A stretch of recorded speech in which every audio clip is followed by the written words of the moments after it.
I should start by explaining my job. I work in a hospital as a patient observer, a role that's as strange as it is necessary. I spend most of my shifts watching over patients who need constant supervision to ensure their safety. Some patients are suicidal, and I make sure they aren't trying to harm themselves. Others are dementia patients who might accidentally hurt themselves, like trying to eat something harmful or pulling out their IV. Then there are nights when I'm stationed in the remote monitoring room. This is where things feel the most surreal. Instead of being in the same room as the patients, I watch them through a network of cameras. I monitor up to 10 patients at once, flipping between screens and keeping an eye out for anything unusual. It's a solitary job, and the quiet of the room can get eerie, especially during the long night shifts. This particular night started out routine. I was assigned to watch 7 or 8 patients, most of whom were either sleeping or lying quietly in their beds. Around 3 a.m., the hour when things always feel a little off, one of my patients stirred. She had been completely still for hours, sleeping peacefully, but now she was moving and mumbling something. I clicked into her feed to focus on her room. The camera zoomed in slightly and I turned on the audio to hear what was happening. The room was dimly lit, and there was no one else in there with her. Yet she was clearly talking. Her lips moved, forming words too soft for me to make out. At first I thought she might be talking in her sleep. Patients do that sometimes, especially when they're restless. But the way she was speaking didn't seem random. It felt purposeful, like she was responding to someone. I leaned closer to the screen, trying to catch a word or two, but then she stopped, abruptly. Her lips froze mid-sentence. She turned her head slowly and deliberately and looked straight into the camera. Now I know patients sometimes glance at the camera. It's mounted near the ceiling and it's not unusual for them to notice it. But this wasn't a casual glance. Her eyes locked onto the lens like she was looking through it, looking at me. A chill ran down my spine. Before I could process what was happening, she spoke again. This time I heard it loud and clear. She said my name. Not a generic name. Not something you could guess easily. My name. I froze. My name isn't common, and there's no way she could have known it. Patients in the remote monitoring system don't know who's watching them, and I hadn't interacted with this woman before. In fact, this patient was known to be nonverbal. The nurses had mentioned earlier in the night that she hadn't spoken more than a few mumbled words since her admission. I tried to rationalize it. Maybe she was just mumbling and it sounded like my name by coincidence, but then she said it again. "James," she repeated, her voice soft but deliberate. Her eyes were still fixed on the camera, unblinking. My hands hovered over the keyboard, unsure of what to do. Should I call the nurse on her floor? What would I even say? That a patient who wasn't supposed to know my name had just spoken it while staring directly at me? It sounded absurd, even to me. I decided to keep watching. Maybe it was nothing. Maybe she'd go back to sleep and I'd laugh about it later. But the longer I watched, the more unsettled I felt. She lay back on her pillow, breaking eye contact with the camera. I let out a breath I didn't realize I was holding and switched back to monitoring the other patients. Still, I couldn't focus. My gaze kept flicking back to her feed, half expecting her to wake up again. A few minutes passed and I clicked into her room one more time just to make sure she was asleep. As the audio came through, I heard it again. Faint, barely a whisper. It was my name. This time I slammed the audio off and sat back in my chair, my heart pounding. I stared at the screen, half hoping she'd sit up and explain what was going on. But she didn't move. She lay there, perfectly still, her breathing slow and steady. I didn't sleep after my shift ended. When I told a coworker about it the next day, they just laughed and said patients do strange things at night. "It's probably just a coincidence," they said. But it didn't feel like a coincidence. This patient, who hadn't spoken a full sentence since her admission, somehow knew my name, and I still don't know how.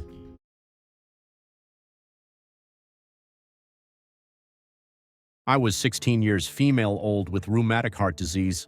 It's a memory I still think about, and I wanted to share it here for the first time. In my third week of being hospitalized, I finally got the diagnosis, rheumatic heart disease. It was a lot to process, but having my dad stay with me during that time made it a little easier.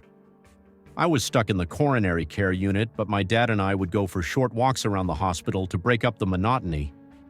I'd sometimes talk to other patients during these walks, just small conversations to pass the time. That's how I met a patient I'll call Ethan. He was in his mid-20s and staying on the rental side of the hospital. We'd often see him outside the cafe, smoking a cigarette while I soaked in the fresh air. He was friendly, easygoing, and funny in a way that made the sterile hospital environment feel a little less overwhelming. We started chatting more regularly, and after about 5 days, Ethan gave me his social media handle. "Message me anytime," he said with a grin. I didn't think much of it. It felt comforting to have someone to talk to when my dad wasn't around.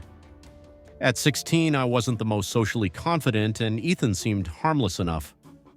The next day, my mom came to swap places with my dad so he could head back home.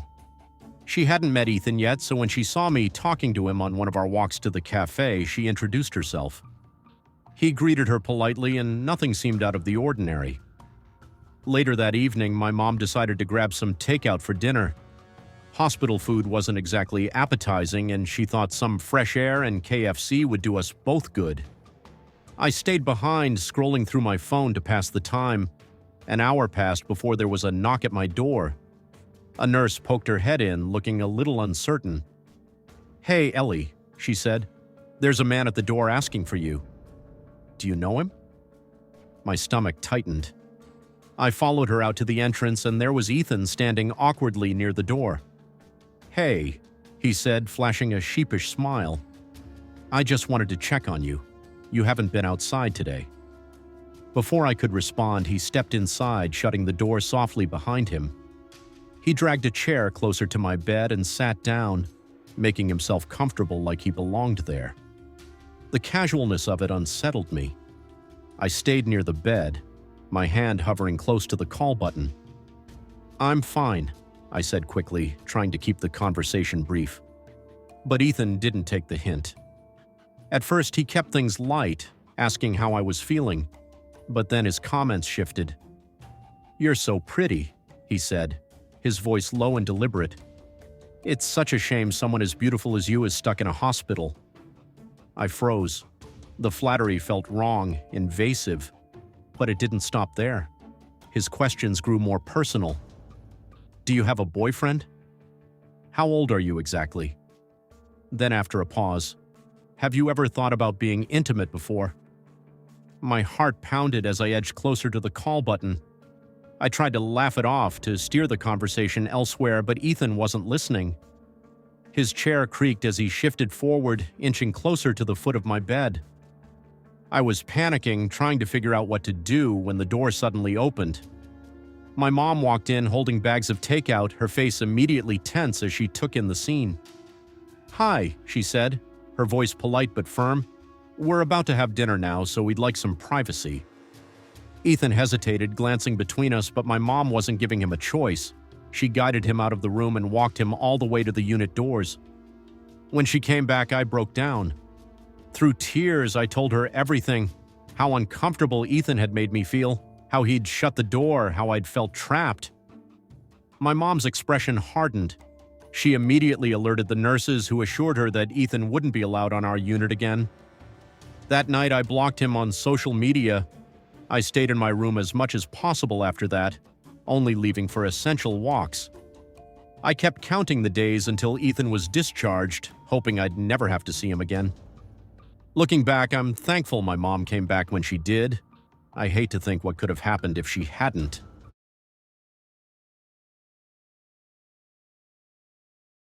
It was my second month working night shifts at a small regional hospital. Most nights were uneventful, just the usual rounds, patients needing pain meds, and hours spent charting patient information. It wasn't glamorous, but I didn't mind the quiet. However, the quiet could also feel heavy, almost oppressive. On certain nights, when the hallways were completely still, it felt like the building itself was holding its breath. The hospital I worked at had a wing that was no longer in use. It had been shut down years ago due to budget cuts, but no one had bothered to clear it out entirely. Old hospital beds, monitors, and wheelchairs were left behind, as if the place was simply abandoned in the middle of a busy day. The wing had become the subject of plenty of ghost stories among staff. Everything from shadows moving in empty rooms to strange whispers echoing through the halls. I dismissed it as workplace gossip.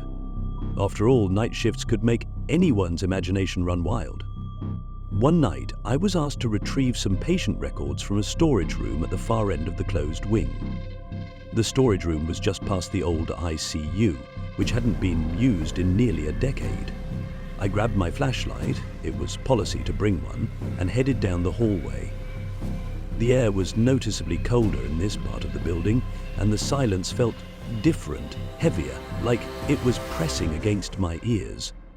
The storage room was a mess of outdated files and broken equipment, but I managed to find what I needed. As I was turning to leave, I heard a faint sound. It wasn't loud, just a soft tapping, like nails clicking against the tile floor. I froze and listened. The sound came again, deliberate and rhythmic, echoing faintly down the hallway. I told myself it was just the building settling or maybe an old vent rattling, but as I stepped into the hallway, the tapping seemed to follow me. It wasn't fast or frantic. It was measured, almost patient. I didn't look back. My pulse quickened as I reached the double doors that separated the old wing from the active part of the hospital. The moment I pushed through the doors, the sound stopped. I returned to the nurses' station, trying to brush off the unease.